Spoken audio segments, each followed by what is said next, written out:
Olá, sejam bem-vindos a mais um No Princípio Era a Bola, o podcast da Tribuna Expresso em que descomplicamos o futebol. Estamos a gravar no final da manhã de terça-feira, 25 de fevereiro, um dia em que teremos pela primeira vez na história de uma competição que começou ainda antes do início da Segunda Guerra Mundial, uma equipa nas meias finais da prova. Falo, claro, da Taça de Portugal e do Elvas ou do Tirsense, que se defrontam mais logo no Domingos Carrilho Patalino. Momentos históricos à parte, a jornada 23 da Primeira Liga trouxe novo tropeção do Sporting, que empatou a 2 diante do AVS, e também nova igualada do Porto, no caso diante do Vitória. Aproveitou o Benfica, que igualou os Leões no topo de um campeonato que continua a haver treinadores que caem uns atrás dos outros. O meu nome é Pedro Barata e comigo tenho uma dupla que resiste à instabilidade, quais Vasco Matos, Tiago Margarido e Mcáthro ao João Pereira. Tomás da Cunha, olá Tomás. Olá Pedro, olá Rui. Viva Pedro, viva Tomás e também um abraço ao Tomás Delfim. Exatamente, que está aqui connosco. Subscrever o Expresso é ter acesso à melhor informação, a uma vasta oferta de conteúdos exclusivos e à opinião de referência.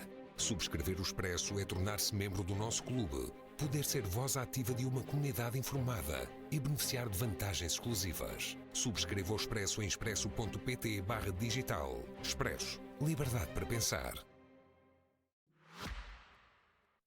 Comecemos então pelo Sporting e pela sua já normal instabilidade. A equipa de Rui Borges empatou na Vila das Aves e o momento não é nada fácil. 5 jogos seguidos sem vencer e esta preocupante tendência para cair claramente de rendimento nas segundas partes. Tomás, tivemos talvez o melhor Gyökeres em 2 meses, 3 provavelmente, mas entre ausências que se acumulam e erros, como os que Diomande cometeu e não são propriamente novos nos últimos tempos do Central da Costa do Marfim, como é que se explica que o Sporting em 2 jornadas tenha perdido uma vantagem de 4 pontos? Acho que há 2 pontos de análise. O primeiro em relação a este jogo, concretamente, o resultado deve-se muito mais às infantilidades de Diomande, totalmente evitáveis, quer num caso, quer no outro, que acabaram por comprometer o resultado, tal como tinha acontecido com o Yulman no jogo anterior. Ou seja, há 2 ou 3 episódios. Destaquei aqui o momento de liderança de Yulman e de Diomande, futebolisticamente falando, mas se não conseguem também transpor essa liderança para o capítulo emocional, é uma liderança que acaba por se tornar menos importante no momento do Sporting, que é difícil. Calhar por faltava Yulman, Tomás. Exatamente. Yulman normalmente é um jogador que consegue, diria, transportar alguma serenidade em campo para a equipa e impor-se nos momentos de adversidade, Verdade. mas em jornadas consecutivas o Sporting não teve essa segurança e até partindo mais do individual para o coletivo.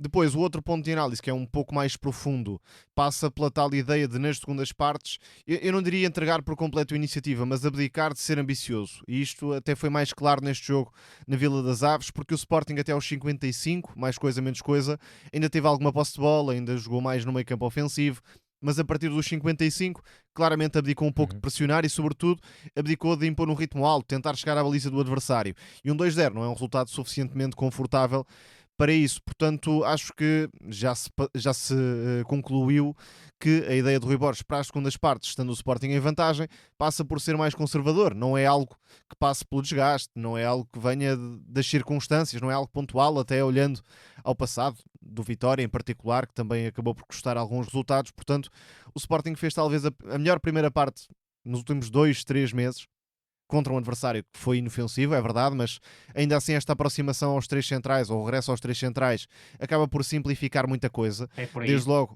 com Trincão, que tem muito mais possibilidades no lado direito, e Trincão, quanto a mim, está a ser o jogador mais importante da Liga, não só para o Sporting, mesmo a nível geral. Já salvou muitos pontos quando o Sporting estava mal, fez um grande arranque de campeonato, continua a ser muito relevante em toda a criação do Sporting. Até pela maneira como se vai mantendo apto perante Sobrevive a tudo. o caos, não é? O De Sporting ausências. perde muita coisa, quer coletivamente, quer individualmente, e Trincão vai sobrevivendo, claro, já com momentos menos fulgurantes, mas ainda assim sempre importante para a equipa do Sporting. Golos.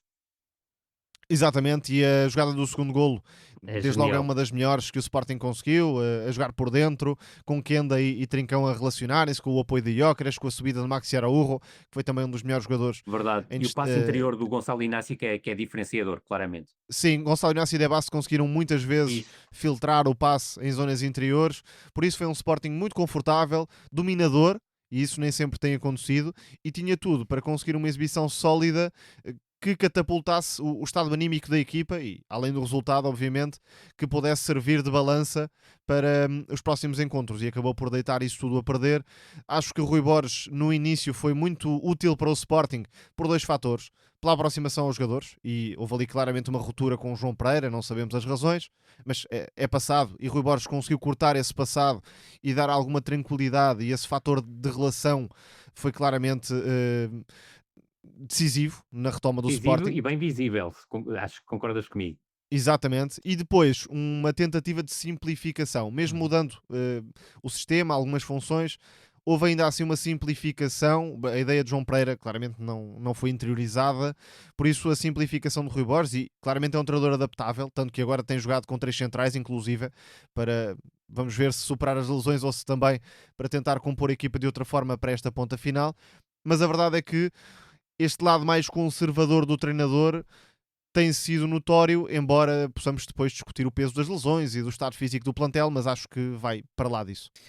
Rui, também te parece que vai para lá das ausências e neste jogo voltamos a ter uma titularidade nova de Alexandre Brito, mas parece-te que ah, se justifica um pouco mais do que pela necessidade este recuo do Sporting, e há também algo de opção de Rui Borges? Era algo que vias no Moreirense e no Vitória Sport Clube, portanto não, é algo que não mudou em relação àquilo que sucedia. E recordar, por exemplo, que no Vitória há vários empates ao cair do pano, muito pela forma como a equipa do Vitória baixou.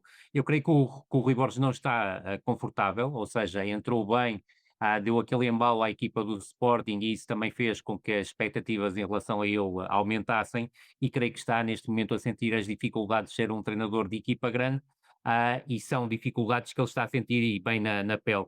Eu concordo inteiramente com o Tomás. Eu creio que até a mudança de estrutura tem a ver com dar mais conforto aos jogadores, mas concordo também com o Tomás que a entrada foi, e com a mudança de estrutura para o 4-2-3-1, foi para procurar simplificar as coisas e até para o próprio Rui Borges se sentir mais confortável, porque é a estrutura que habitualmente usava, e creio que isso foi benéfico para o Sporting numa primeira etapa, mas depois percebeu que havia limitações e as lesões obviamente são muito importantes, mas não são tudo. E aquilo que vamos vendo é um degradar, se quiseres, da qualidade global do jogo do Sporting, ou seja, o Sporting mesmo não tendo sido resplandecente em janeiro, tem vindo a cair de jogo para jogo e isso tem a ver também, e é um facto, com a qualidade de treino que está a existir por parte da equipa técnica do Sporting, mas a verdade é que também tem sido muito difícil para o Sporting treinar. Não há microciclos semanais completos, não há treinos aquisitivos. A situação vai mudar um bocadinho depois do jogo de Barcelos e do próximo fim de semana, aliás, segunda-feira, para o campeonato. E aquilo que me parece também é que o Rui Borges, mas nós já tínhamos salientado isso. O próprio Ruben Amorim tinha um bocado a tendência na segunda parte para baixar as linhas, só que era uma equipa que não deixava de ser corrosiva com bola, aí sobretudo no ataque à profundidade. E não E só aquilo isso, Rui, o nível de tranquilidade e de estabilidade é era completamente muito diferente, superior. sem dúvida. E o erro individual, e aqui claramente são erros individuais mais do que erros coletivos, Concordo. surge quando a equipa é obrigada a gerir uma vantagem que não é suficientemente larga para ser É gerida, isso.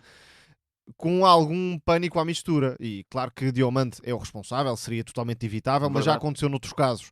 E expondo a equipa a um cenário mais perigoso, acaba por aproximá-la também do abismo, e é um pouco isso que tem É. acontecido. Não, E, não tirando, obviamente, a responsabilidade individual, E tal como que é notória. disseste muito bem no início, apesar do AVS ter tido uma reação interessante, e até podemos falar do AVS, é que o AVS arriscou muito na abordagem ao jogo com o Sporting, ou seja, jogar em 4-4-2, com 2 extremos, 2 avançados e um médio centro, que é um 10, que é o Lucas Piazon, mostrou arrojo por parte do Rui Ferreira, mas também teve ali um lado um bocado suicida, porque defrontar assim a uma equipa do Sporting, ainda por cima com o Gyökeres a regressar.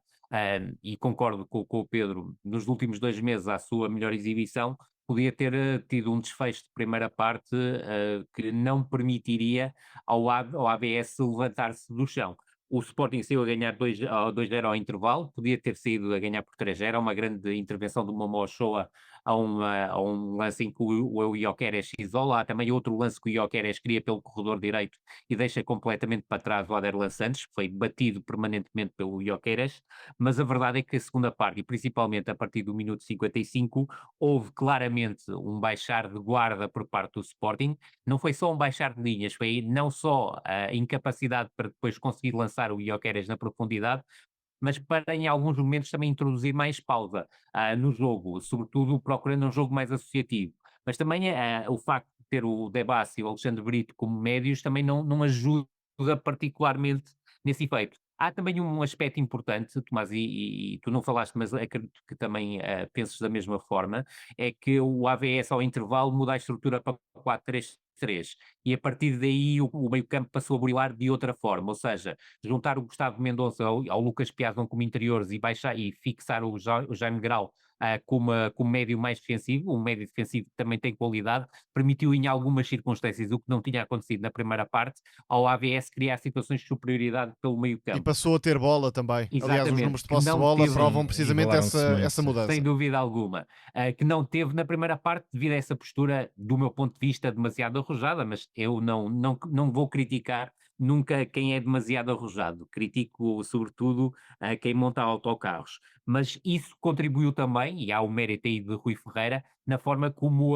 percebeu que a primeira parte não tinha funcionado, que a aposta no tal 4-4-2, que até podíamos definir em alguns momentos como um 4-1-3-2 ou até um 4-2-4 em alguns momentos, não resultou e soube perceber que as coisas não estavam a correr bem e dar aí a volta. Provavelmente também terá sido de alguma forma surpreendido. Acredito. Acreditaria que Rui Borges voltava às bases, Exatamente, eventualmente. que voltaria uma linha a 4 e com isso queria apertar muito mais ainda o Sporting, até em termos de pressão média alta ou pressão alta. E creio que sim, creio que foi surpreendido e concordo inteiramente contigo. Mas a verdade é que se vamos a ver o sumo do jogo, tirando aqueles dois remates de Luís ainda na primeira parte, na reação ao 0-1 do Sporting, a equipa do AVS não criou nada até aquele minuto 71 em que o Diomande comete uma grande penalidade que é de uma negligência total. Não é a primeira vez, tal como o Tomás disse, espero, até pelo próprio futuro do jogador, que é um jogador com imenso talento, que seja a última e que aprenda de uma vez por todas. É que isto nem sequer é de ordem futebolística, Nada, simplesmente nada. de temperamento e postura. Completamente. E é certo que há 2 semanas, quando foi o Futebol Clube do Porto Sporting, houve aquele encostar no Fábio Vieira e o Fábio Vieira fez o resto. Desta vez não, houve mesmo uma quase cabeçada que justificava, do meu ponto de vista, até o vermelho direto. Uma palmada, não é? Exatamente. Acho que é completamente absurdo e, tal como tu dizes, mostra até alguma arrogância competitiva face aos adversários, que é completamente desnecessária. E é essa a grande qualidade, a grande ocasião do AVS na segunda parte, independentemente de ter mais bola. A partir daí, aquilo que me pareceu é que o Diomande voltou a ter um papel decisivo, porque o AVS não conseguia novamente chegar às zonas de finalização, em criação, mesmo tendo mais bola, e reforça esse aspecto, e a partir daí o Sporting reorganiza-se num 5-3-1. E depois de ter juntar Gaio e Felicíssimo a Kenda como tripla de médio centro, eu acho que foi demasiado arrojado para uma equipa do Sporting que não queria sofrer golos. A verdade, e esse é um aspecto que é importante frisar, é que o AVS continuou a não criar absolutamente nada do ponto de vista ofensivo, mas sofrer aquela bola parada nos instantes finais é claramente pôr-se a jeito de um empate que, volto a frisar, do meu ponto de vista é injusto para o Sporting, mas acaba por se justificar e volta a haver um erro individual, tal como o Tomás disse há pouco. É certo que é um pontapé de canto, há um corte do Dibas que, do meu ponto de vista, é um corte limpo, ou seja, corta para uma zona que não é frontal, mas o Gustavo Mendonça tem espaço para rematar, está completamente confortável e é inexplicável todo o comportamento do Mateus Reis no lance 2-2 do Sporting. Ele encolhe-se e dá um salto, que é uma coisa absurda, até dá a ideia que o Rui Silva é mal batido, mas o próprio Rui Silva, do meu ponto de vista, é traído por todo o movimento do Mateus Reis neste lance. Agora, como é óbvio, isto é tremendamente castigador para o Sporting, vai aumentar a pressão sobre o Rui Borges, e creio que a pressão já está a fazer sentido sobre o treinador do Sporting, mas a verdade é que o Sporting não pode jogar só uma parte, tem que jogar as E duas também partes. é importante já agora, Rui, que Rui Borges se foque mais no lado desportivo e menos deixe menos nas o arbitragens. sururu da arbitragem, até Sim. porque no passado recente o treinador do Sporting, e era Ruben Amorim, mas Verdade. neste caso era a figura que acabava por representar a postura comunicacional do dúvida. Sporting. Mas Claro que o presidente teve aquela uma intervenção do sandália, presidente na sexta-feira não ajudou. mas isso não obriga o treinador a acompanhar. Não. E o treinador tem que ter, como diria Graham Souness, big balls para saber por onde caminhar. E dizer, principalmente como fez Rui Borges, que não ia falar de arbitragens e depois todo o seu discurso é sobre arbitragens, não faz qualquer sentido, mas volto a frisar, sinto o nervosismo excessivo por parte do treinador, até nas más decisões que tem tomado. Esse Sporting já bastante pressionado terá agora os quartos de final da Taça em Barcelos na quinta-feira e volta ao campeonato na segunda, recebendo o Estoril. Quem aproveitou? E desculpa Pedro, é um jogo muito importante para o Sporting, porque o Sporting, para além das baixas que tem no meio campo, tem baixas na defesa, o que pode obrigar o Dibassa a ter que recuar para a defesa central e ter que entrar mais um dos jovens para médio centro, isto obviamente se o Rui Borges não quiser inventar e colocar o Jogai a médio centro. Quem aproveitou foi o Benfica, que bateu sem problemas o Boa Vista, num 3-0 que só não foi o mais expressivo, graças a uma exibição de grande acerto de Vaklic, o guardião dos Sadrzates, que se estreou pela equipa, uma estreia de um reforço em fevereiro, não deixa de ser inusitado, mas ainda mais inusitado é porque não foi o único. Listov estreou-se, Musakoné estreou-se, Abdoulaye Diaby estreou-se, os jogadores como Van Ginkel fizeram somente a segunda partida pelo Boa Vista, uma equipa que se reforçou em peso no mercado de jogadores livres, mas que se vai afundando, eu diria, sem surpresa, no fim da classificação. Tomás, num duelo de pouca história entre duas equipas com argumentos individuais brutalmente diferentes, talvez o mais interessante para o Benfica é a confirmação de que o mercado de inverno trouxe um aprofundar das opções do plantel e depois de um jogo da Liga dos Campeões de muito desgaste até emocional, o refrescar que Laje fez muito na base desses reforços permitiu realmente uma equipa de cara levada perante uma oposição bastante frouxa, diria eu. A minha memória futebolística leva-me a grandes exibições de guarda-redes do Boa Vista a jogar na Luz. E o Vaklic acabou por ser mais um, e de facto o resultado podia ter sido bem mais largo. O Lito Fidigal já disse que o Boa Vista vai ficar na primeira, mas terá de ser à base da crença, porque futebolisticamente e em tempo recorde será muito difícil haver melhorias que permitam essa remontada. Está com 12 pontos a 8 do lugar de playoff. É muito complicado. 8 pontos para quem tem 2 vitórias em 23 jornadas é muito Há pouco. reforços do Boa Vista que só vão estar prontos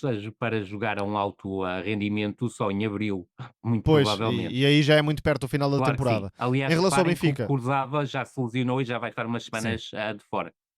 Recorde-se que estes jogadores livres tinham que estar livres no verão, portanto, certo. Todos eles vêm de paragens de mais de meio 6 ano. ou 7 meses.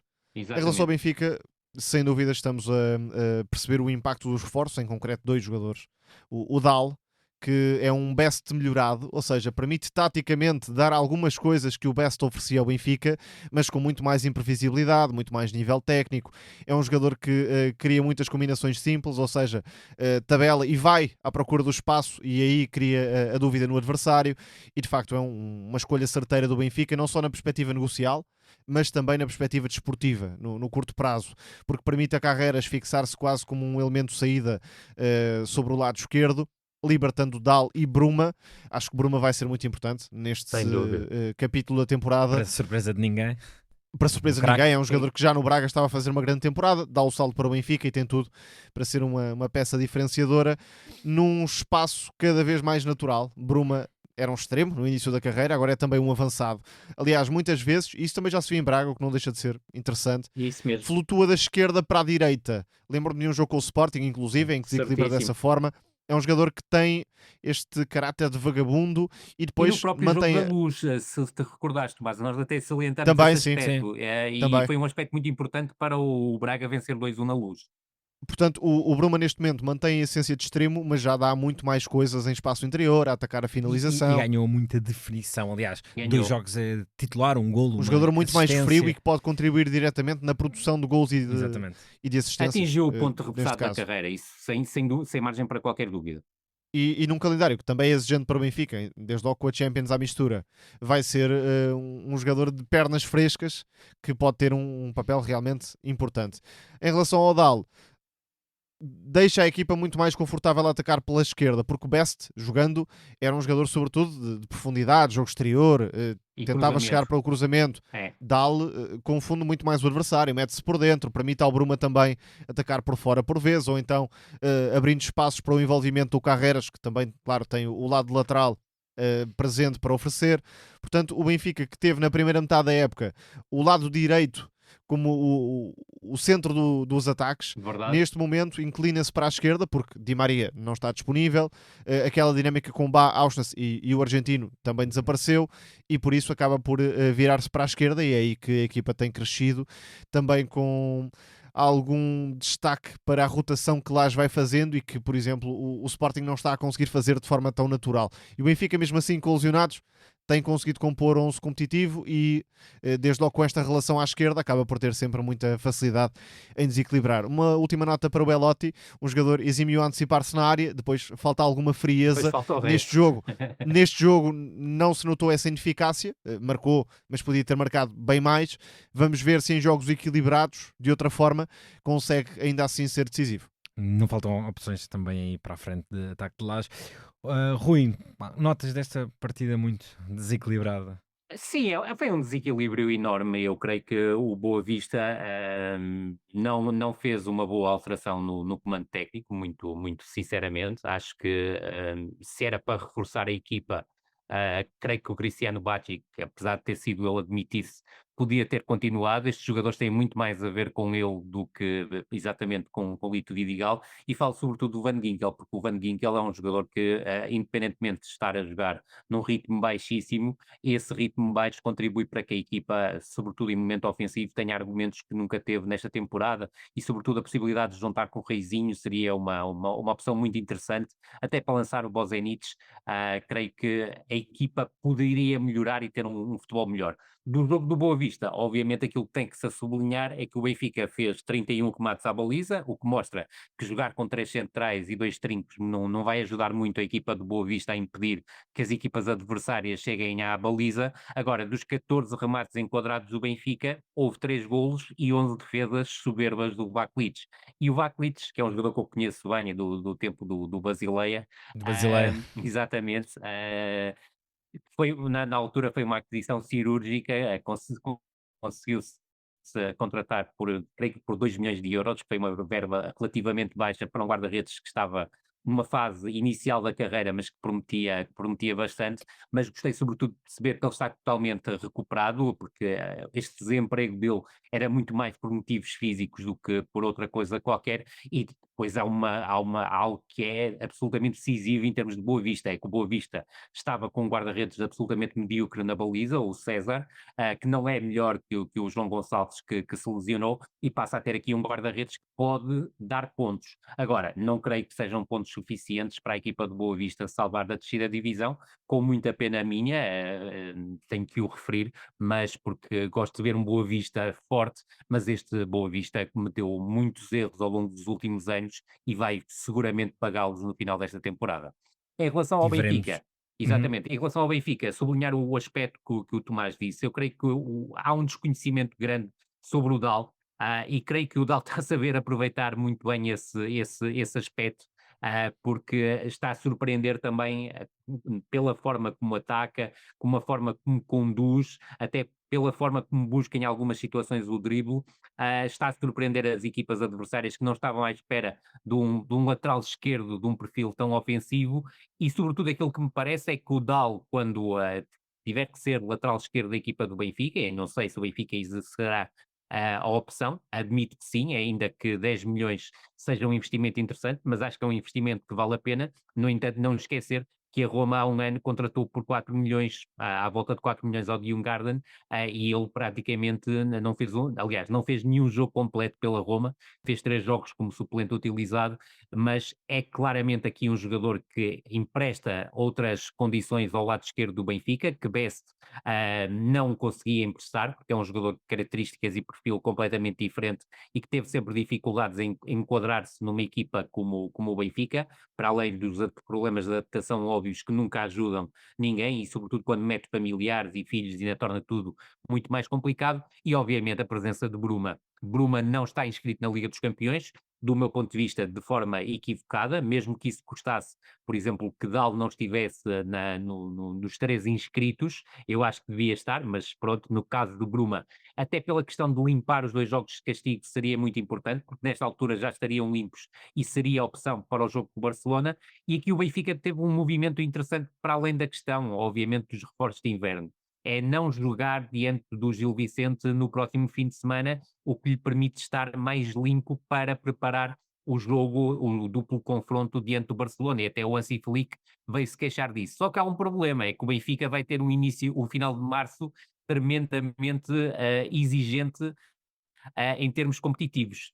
Será difícil prosseguir na Liga dos Campeões, creio que o Barcelona é amplamente favorito, mas o Benfica, com mais tempo também para preparar os 2 jogos e não tendo aquele esforço competitivo que podia ter aqui no meio deste duplo confronto, eu creio que há um aspecto essencial, é que o Benfica regressa à competição com um jogo numa sexta-feira, que é o jogo em atraso, e logo creio que na segunda ou na terça a seguir terá o jogo em atraso da jornada que seria cumprida habitualmente entre sexta e segunda-feira. E esse aspecto parece-me essencial. Será como é que o Benfica vai responder? E, sobretudo, outro lado que o Tomás há pouco referia. O Benfica está melhor com o Carreiras e o Dal pelo corredor esquerdo, com apoios muitas vezes do Cockchu para estabelecer combinações com os jogadores, até do próprio Pavlidis, quando o Pavlidis é titular. Aproximar-se dos corredores para criar Exatamente, o cenário ideal para o passe. Nem e aí mais. desequilibra muito. É um É jogador muito isso. mal amado, mas tem sido importante. Importantíssimo, importantíssimo. Mas vai haver um problema para o Benfica. É que o Di Maria não sei se vai aceitar, quando regressar à competição, que o flanco preferencial do Benfica seja o oposto ao dele. E essa dicotomia pode ser muito interessante para depois nós analisarmos no final de março ou início de abril, tendo em conta que aquilo que é apontado pelo Departamento Médico do Benfica é que o Di Maria recuperará no espaço de 3 semanas. Por isso, veremos o que é que acontecerá no futuro, mas será muito interessante ver também o regresso do Benfica à competição a nível nacional no final de março, depois da paragem para as seleções. Indo para o Futebol Clube do Porto, a equipa de Martin Anselmi não venceu, tal como sucedeu em 10 dos 12 últimos jogos, num período que engloba também as 2 anteriores equipas técnicas, com aquele interregno depois de Vítor Bruno. O empate a 1 contra o Vitória não carimbou a homenagem que o Estádio do Dragão fez a Jorge Nuno Pinto da Costa e manteve os Dragões a 6 pontos da liderança.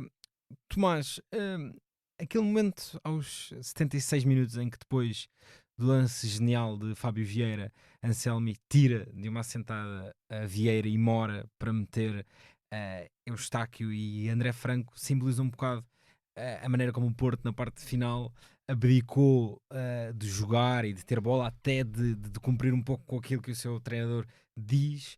E que disse na conferência de imprensa final, que é Exato. espantoso. Para ter um final muito mais caótico, dividido, e esse caos e essa indefinição tem o seu pináculo na maneira como aquele golo é sofrido, de uma maneira 100%. Um golo inexplicável e que acaba por ter consequências simbólicas e desportivas para o Porto, porque era o jogo de homenagem, vá lá, a Pinto da Costa, e também o jogo em que o Porto tentava aproximar-se do topo da classificação e de alguma forma reentrar também nessa luta.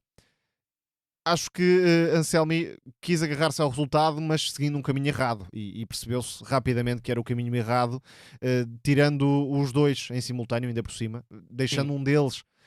Acho que era compreensível, tentava robustecer a zona do meio campo, mas deixando também um jogador capaz de pensar e de dar alguma pausa ao ataque.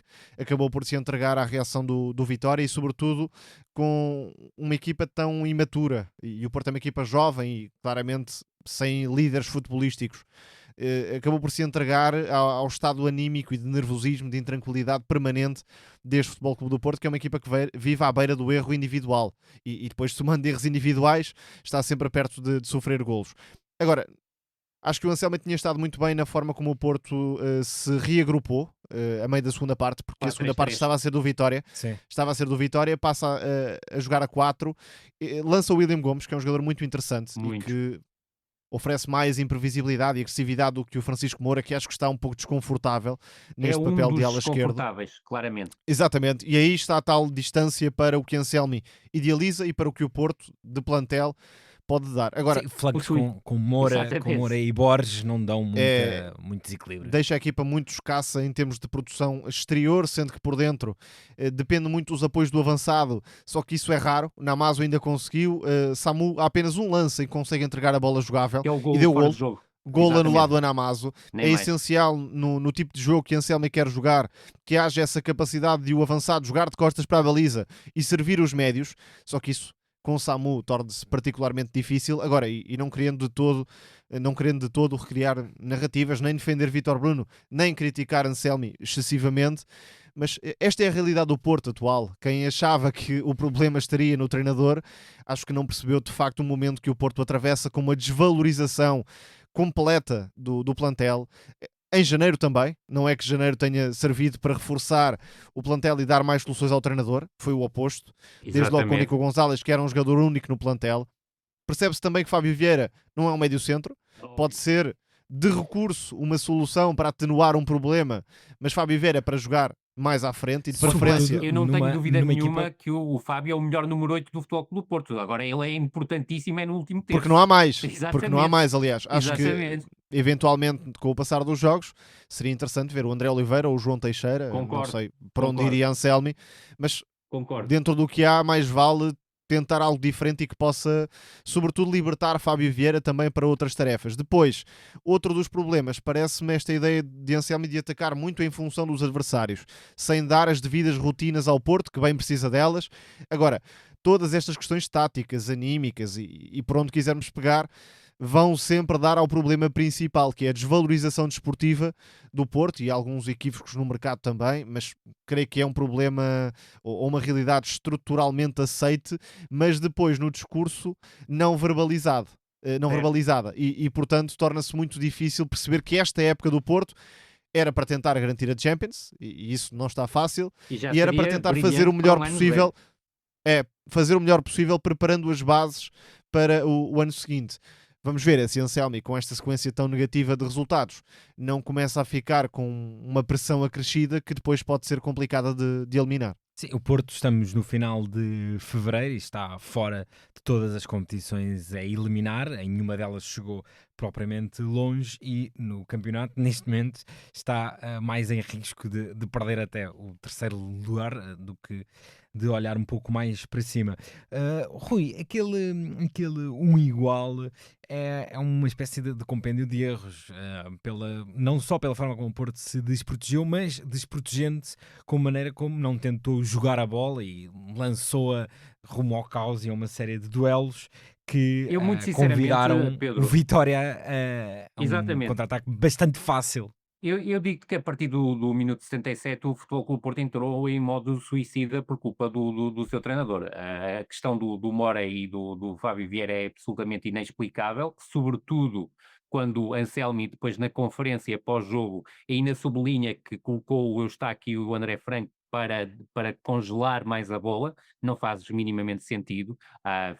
Passou ali completamente ao lado daquilo que é a verdade, e não estou a chamar obviamente mentiroso Anselmi, bem pelo contrário, mas a verdade é que a partir do minuto 77 o Futebol Clube do Porto entrou em modo absolutamente suicida e basta olhar para a bola parada que está na origem do 1-1 e creio que era isso que estavas a referir. O Futebol Clube do Porto coloca sem necessidade nenhuma 8 jogadores na área adversária. A forma negligente como o Samu aborda um duelo é inexplicável. Eu não consigo perceber. Encolhe-se. Encolhe-se, é uma coisa absolutamente inacreditável. E depois a forma como o Futebol Clube do Porto é batido em termos de transição defensiva, mostra incompetência do Futebol Clube do Porto nesse momento, mas um desequilíbrio total provocado pelo treinador. E há bocado o Tomás, e muito bem, no jogo do Sporting referia, e eu reforcei a ideia, o Sporting tem pago erros individuais, neste caso o Futebol Clube do Porto pagou um erro coletivo, um erro do treinador, que torna o erro coletivo, ou seja, há um demasiado arriscar de uma bola parada ofensiva sem necessidade, até porque é uma bola demasiado bombeada. Depois, obviamente, há o erro individual do Samu, mas a partir dali aquilo que acontece é uma uma transição defensiva medíocre por parte do Futebol Clube do Porto. E apesar da bola ter andado ali um bocadinho aos solavancos entre o Wandel e o Nelson Oliveira, depois há a classe esdrúxula do Nuno Santos a desmarcar o Mário Embaló e depois o Mário está completamente isolado. Nuno Santos que já tinha metido um passe mais ou menos semelhante Sem dúvida. umas jogadas antes. É um verdade, jogador que é veio Não, oferecer repara- mais soluções no passe ao Vitória. E repara que o gol Como aliás é invalidado, normal. o Sim, gol como é invalidado ao normal. Vitória, e atenção que os dois golos são bem invalidados, não há nada a opor em relação a isso, ainda que isso não seja o mote do nosso programa, bem longe disso. Mas repara que o golo que o Vitória vê invalidado é um lance em que o corredor à esquerda do Futebol Clube do Porto é completamente batido por uma ótima combinação, triangulação até, entre o Telmo Arcanjo e o Tomás Andal. E, sobretudo, há um aspecto que me parece muito importante e que Martim Anselmi tem que rever. É que o João Mendes, sem tocar na bola, atraiu por completo o Tomás Pérez e abriu ali uma cratera que foi muito bem aproveitada na altura para o Vitória fazer o golo Bons indicadores com bola de Tomás Pérez, embora Sem dúvida, defensivamente sem ainda dúvida. tenha algumas dificuldades. Tem dificuldades e são dificuldades naturais. Foi o primeiro jogo como titular, como defesa central pelo meio, mas o Futebol Clube do Porto tem que ter também muito cuidado com esta forma de marcar de forma individual.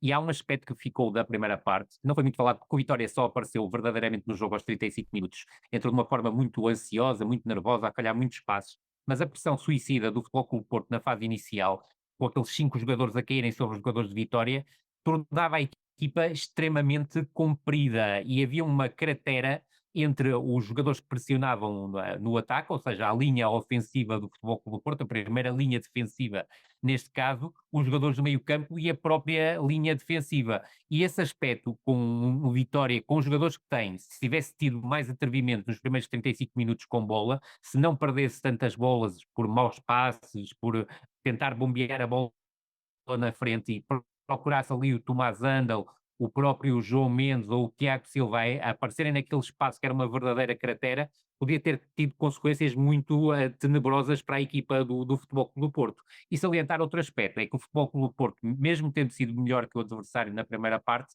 acaba o jogo, acaba a primeira parte, neste caso para não haver confusões, mais uma vez com 0 remates enquadrados. Isto está-se a tornar uma norma, e é uma norma que não se cumpria Pouquíssima numa equipa chegada com a ao dimensão ataque. do Sim, Futebol sim. Clube do Porto. Exatamente, Sim, exatamente. e se- Aliás, e nos, se virmos- nos últimos jogos, juntos, não tem sequer 10 remates Sim, sim. enquadrados. E Isso se É virmos, verdade, preocupante. se virmos o Vitória entre o gol anulado da Nelson Oliveira, aquele lance em que o Otávio Salva em cima da salva em linha. cima da linha, mais um lance em que o Borevkovic cabeceia para a defesa de Diogo Costa, Do Diogo mais um Costa. lance O em Vitória que, justificou em que perfeitamente o Nelson, empate. em que Nelson Sim. Oliveira poderia ter definido melhor. Provavelmente o Vitória até teve mais situações junto da baliza de Diogo Costa do que Teve o Porto mesmo. Sem junto da dúvida. baliza Aliás, de o Bruno Vitória Varela. contra o Braga poderia ter vencido e contra o Porto a mesma coisa. Portanto, Verdade.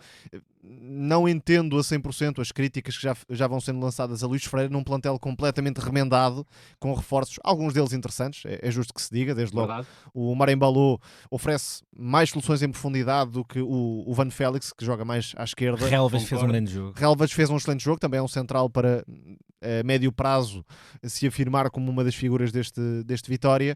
Agora, a equipa tem alguma escassez de perfis, diria. Por exemplo, no 11 que Laterais. apresentou, não há laterais equilibradores, Não. havia jogadores para atacar a profundidade, mesmo os médios são mais de bola no pé, por isso a entrada de Embaló foi especialmente importante. Sim, mas quando se vendem talvez 7 O titulares Alberto, desde que era um lateral que julho, fazia diferença. sim. O Mano Silva também a meio campo, mas aí há soluções. O Tiago Silva está a fazer uma ótima temporada. E uma equipa que em agosto começou com Jota Silva, com Mangas. Exatamente, portanto, mas é uma equipa que foi precisa de chegar perdendo junto à jogadores. frente. Precisa de chegar junto à frente, aliás, como se viu no gol anulado, que é uma ótima jogada por parte do Vitória, aproximando os médios. Agora é esperar que Van Félix, que o Marembaló, que Filipe Relvas deem tempo ao treinador também para ir juntando a melhor equipa. Vamos ver o que acontece na Conference League contra o Betis. Vitória Mas poderia ter pedir- tido um sorteio melhor. Pedir demasiado a adversário Luís Freire, impossível. acho que não é justo para o treinador, que aliás, Claro. nestes dois jogos, contra o Braga e contra o Porto, apresentou um Vitória perfeitamente competitivo e até podia ter vencido, insisto na ideia. Deixa-me só dizer que, e mesmo para rematar, e de certeza que vocês os dois também perceberam um lance. O último lance de ataque do Futebol Clube do Porto é mais uma vez um livre lateral, em que o Futebol Clube do Porto, por ordem do Martim Anselmi, queria ter 9 jogadores dentro da área e houve a inteligência por parte do Tiago Jaló De de mandar um pedir Moura, o não é? Francisco Moura recuar, e não é por Exato. acaso que a bola acaba por sobejar para o Francisco Moura, que se não tivesse ali, iria proporcionar um contra-ataque mais venenoso à equipa do Vitória. E não esquecer também um aspecto: a primeira parte acaba no momento em que o Vitória ia sair numa situação de 2 contra 1 na entrada já do meio campo ofensivo.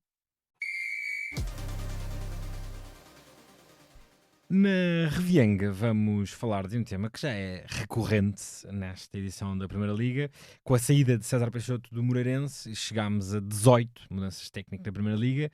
É o valor mais alto entre as 10 primeiras ligas do ranking da UEFA, e só a muito instável Turquia é que se aproxima com 17, de resto não há sequer quem supere as 8. Desde que a Primeira Liga voltou às 18 equipas, em 14-15, é o valor mais alto registado numa temporada, igualando 16-17, e ainda falta quase um terço de campeonato. É importante dizer isto, faltam 11 das 34 partidas, como dissemos ao início, mas em tom de brincadeira, apenas Vasco Matos, Ian Cathro, Tiago Margarido e João Pereira resistem.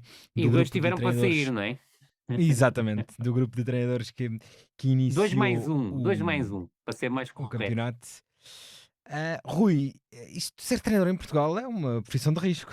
É uma profissão de risco e, sobretudo, agora com o advento da SAD e não só, ainda se torna mais de risco, porque aquilo que sinto é que alguns treinadores não têm qualquer opinião a nível de aquisição dos jogadores, até há casos em que os jogadores aparecem no dia do treino, e depois também há muita vontade por parte de quem manda nos clubes de colocar a determinados jogadores a jogar. E quando o treinador não opta pelo caminho de seguir as ideias de quem manda no futebol do clube, acaba por ser despedido, e isso está-se a tornar cada vez mais vulgar no futebol português, não só na primeira divisão, mas também na segunda, que passa um bocadinho ao lado, mas também já vai com um conjunto de mudanças de equipa técnica notável. Aí, quando digo notável, estou a ser claramente irónico, para não haver nenhuma confusão.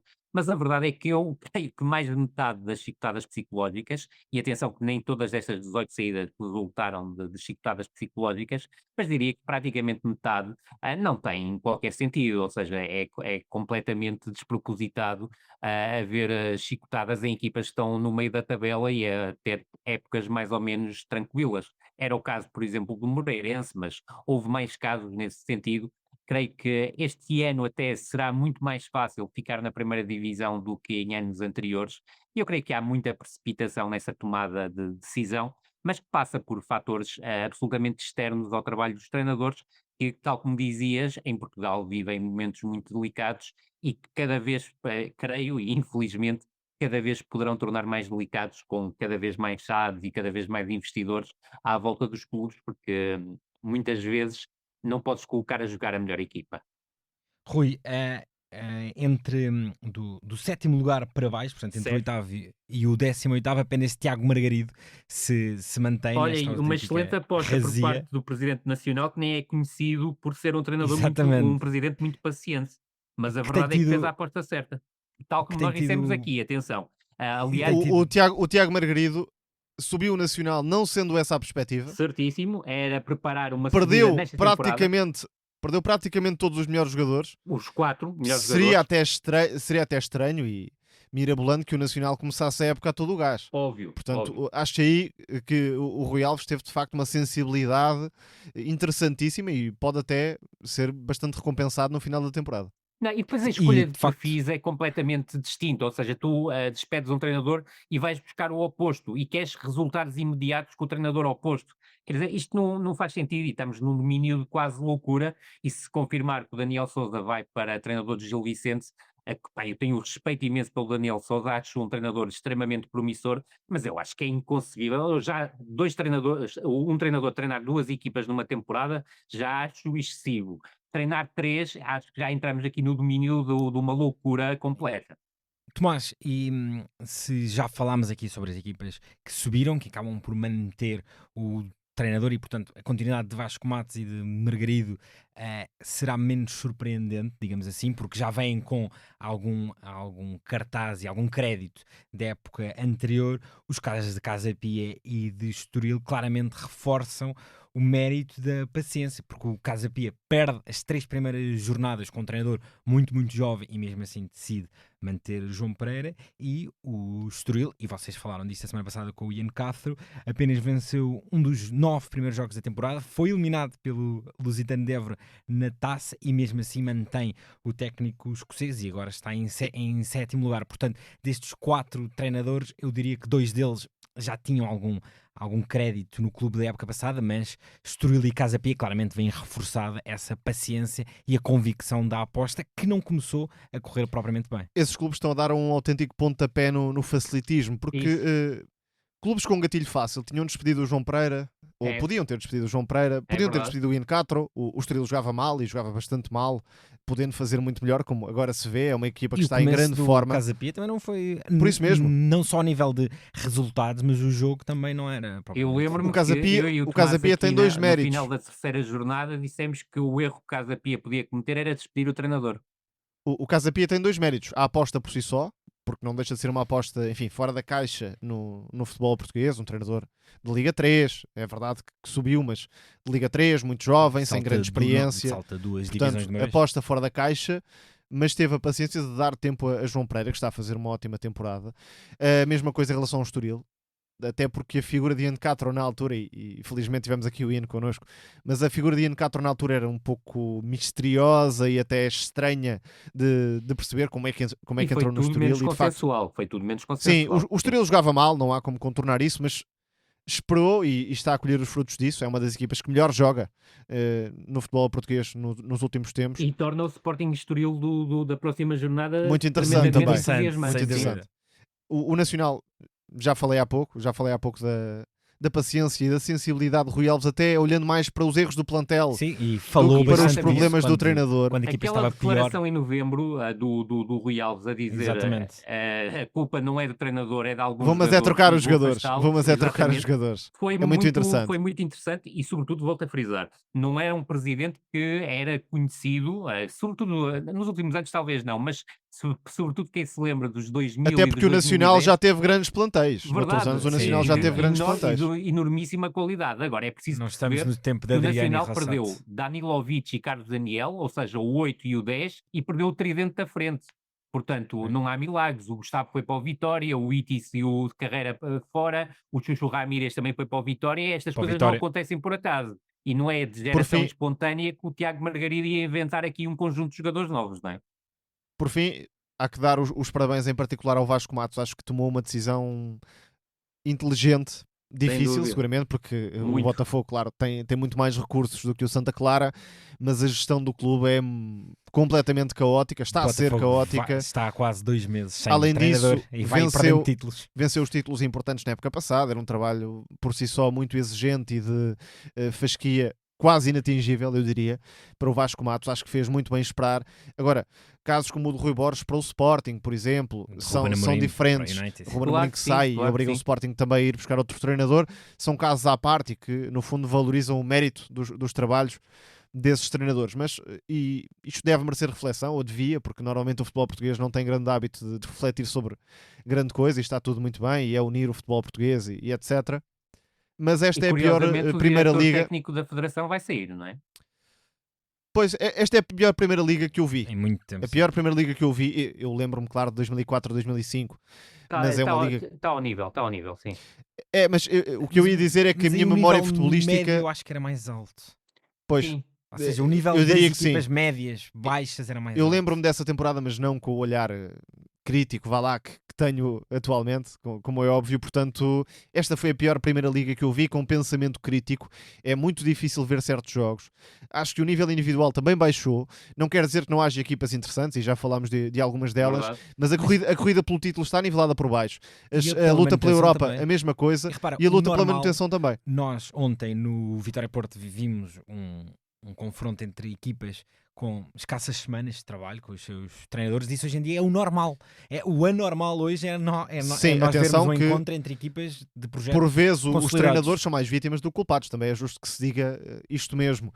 Agora, a qualidade do espetáculo está pior do que Paupérrimo. na Há maior jogos parte das que temporadas. são inarráveis mesmo. E pegando E em algo atenção que ainda não o estamos Rui... no último terço, porque quando estivermos no último Exato. terço, os pontos ainda vão ficar mais caros. E Portanto, pegando... e há uma questão que até vos deixa a vocês os dois, é que das 18 chicotadas, até ao momento, qual foi o clube que melhorou mesmo com a mudança de comando técnico? pouco. É, Tem- ou quase nada, mas pronto, é temos mesmo o por aí. caso...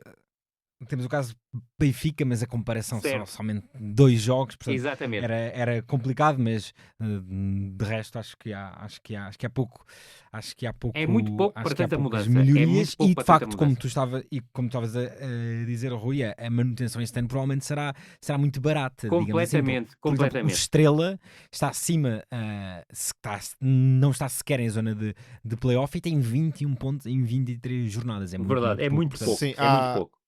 Há uma Portanto- equipa que caiu muito, que é o Farense, que fez uma ótima temporada, perdeu alguns dos melhores jogadores, mas aí eu diria que há muita responsabilidade também na construção do Sim. plantel. Verdade. O plantel perdeu imensa qualidade, o Boa Vista é um caso à parte e por isso, de facto, uma equipa que até pode não ter grande mérito vai ficar Sim. na Primeira Liga, aliás, mais do que uma até, Sim, e eventualmente. Verdade. quem tem agora 25, 26 pontos, caso Está de Arouca, praticamente Moreirense, o Moreirense, por exemplo, eu acredito que com mais uma vitória, provavelmente E salva-se. atenção, porque o futebol português progressivamente também vai entrar na esfera multiclubes e vamos lá ver quais é que são as É isso. consequências Exatamente. desse tipo de negócio. É verdade. Mas deixa-me só frisar uma coisa. Estamos com 23 jornadas, o ABS tem 3 vitórias, o Farense tem 3 vitórias e o Boa Vista 2 vitórias. Acho que isto explica tudo.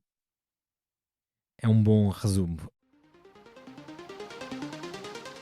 Vamos lá para fora, para o Teatro dos Sonhos, a um jogo que não há muito era sinónimo de duelo pelo título na Premier League. Terá sido, num certo momento, o jogo entre as duas melhores equipas do mundo, mas que hoje em dia é um embate entre um campeão quase anunciado, digo eu, e uma equipa claramente dizes em fim bem. de ciclo. O Liverpool foi a Manchester bater o City por 2-0, aproveitou também a derrota caseira do Arsenal para ter já 11 pontos de vantagem no topo da tabela, com mais um encontro disputado, é verdade, mas parece-me que a equipa de Arne Slot caminha para vencer a Premier League. Já Tomás, a equipa de Guardiola, arrasada, diria eu, em Madrid a meio da semana, confirma que esta é uma época de reconstrução muito longe das glórias recentes. O que é particularmente interessante, e podemos fazer essa viagem no tempo. Guardiola, em épocas anteriores, já tinha acusado a equipa, em vários momentos, de falta de fome. E Isso se mesmo. calhar esta época de quebra completa já estava ali no seio do Manchester City e acabou por ser, E acho que os jogadores diria, começaram a acreditar nisso, mas o processo não foi gerido de forma perfeita, é pelo isso. contrário. Por exemplo, um Kevin De Bruyne, e é um jogador que admiro imenso, fez temporadas absolutamente fantásticas, mas já não consegue entregar nem 50% do que entregava. Aliás, este jogo soube mesmo a despedida do alto nível. Foi, também Aliás, achei. há um lance indigno de Kevin De Bruyne Aquele ali remate. perto do intervalo, um remate que Não sai, sei. nem sei se pela linha lateral ou perto disso. É essa pela Depois linha uma lateral. série de jogadores, Walker já saiu, Bernardo, Gundogan, Stones, o próprio Grealish está a ser apontado à porta de saída, vai ser uma E revolução o Ederson completa também. no City. O Ederson também O City, que é bom lembrar, em janeiro mexeu-se muito. mexeu-se muito e já está claramente a olhar para a próxima temporada. O Rodri também solucionou isso, abriu ali uma cratera que é difícil de compensar.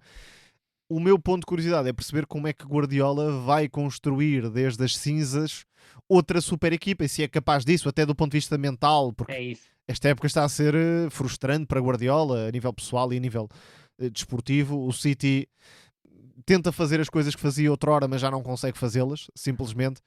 E não deixa de ser também um ponto de comparação muito válido.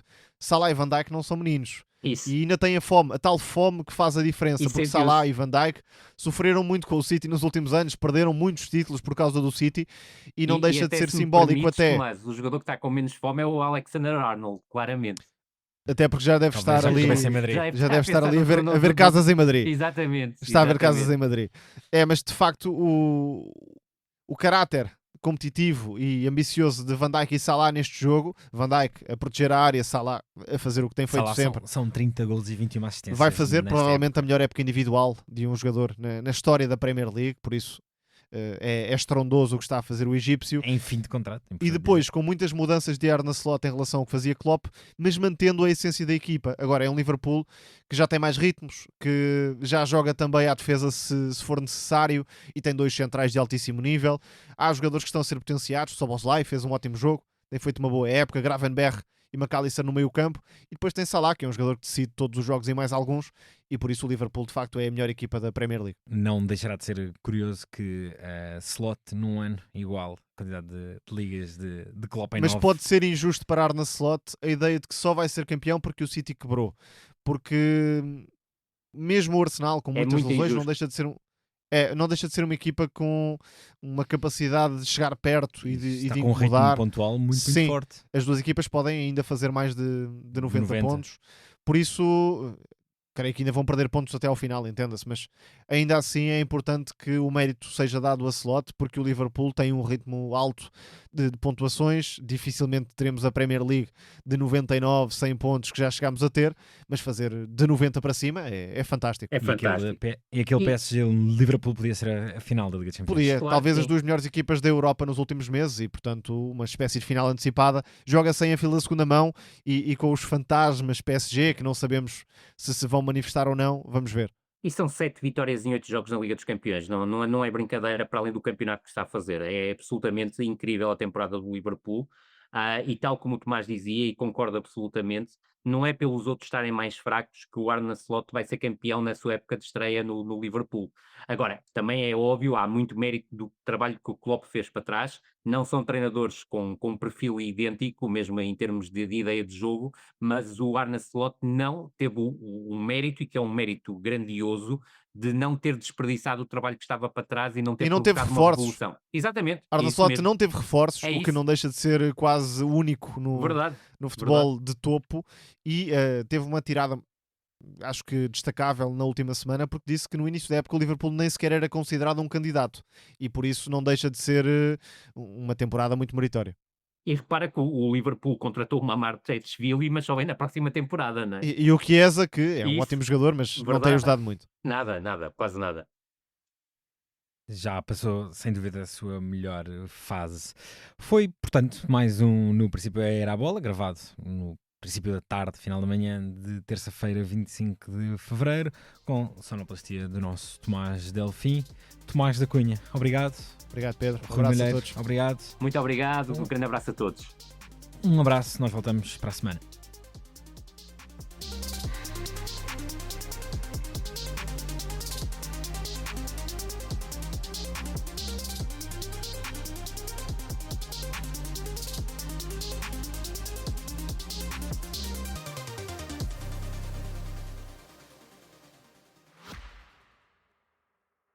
Subscrever o Expresso é ter acesso à melhor informação, a uma vasta oferta de conteúdos exclusivos e à opinião de referência. Subscrever o Expresso é tornar-se membro do nosso clube, poder ser voz ativa de uma comunidade informada e beneficiar de vantagens exclusivas. Subscreva o Expresso em expresso.pt/digital. Expresso. Liberdade para pensar.